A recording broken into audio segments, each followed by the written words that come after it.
Well, happy Tuesday, everyone. This is Andrea with the Secrets of Notary Success online course. I want to do a pithy video here about listening and asking questions when someone is offering you a job. I had a notary I called and I was really in a bind. Someone needed a hospital notarization like right now. I called the notary, I introduced myself to her, and I said, please tell me what you need to make on this job, after I found out that she was available and she was in the area. And I said, I've been in business almost 20 years. I want to make sure that this job will work for you and you will make money doing this job. So she told me my fee is such and such. I said, great, you'll be making more. And I said, this is a total emergency. I've pre-qualified the client. I've been around for almost 20 years.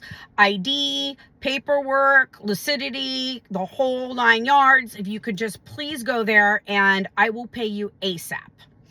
So she started to basically say, well, I need the client's phone number and I need to ensure that this is a valid appointment and I need to make sure that they have ID. I need to make sure that they have paperwork. And I'm like, it's all taken care of. I said, you got to get there sooner than later, please. And she started to get a little bit argumentative with me. And so long story short, I started to get irritated, and I don't get irritated very often. And then it occurred to me, find out what is going on with her, that she went from nice to argumentative. And she said, Andrea, I've been screwed over before. Those were her exact words. And I said, I understand, but I'm not the person who's going to be screwing you over. I'm the person who's going to be putting food on your table today. So this is a legitimate appointment. I am going to pay you. And I said, if you would stop and listen and not react. And I said it very nicely. I said, the first thing out of my mouth is, what is it do you need to make on this job? I want to make sure that you get paid and you're taken care of. And she said, you know what? You did say that to me. And I'm sorry.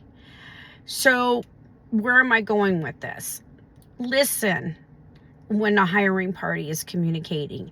Ask questions that are pertinent, that are not being repetitive or redundant if the hiring party is communicating to you. And moving forward, this is like one of my favorite notaries. And when she gets my call, she's like, hi, Andrea, thank you for calling me. So it had potential to not turn into a working relationship, and it turned into an absolutely lovely one just by putting in good communication. So have a beautiful day, do well, and bye for now.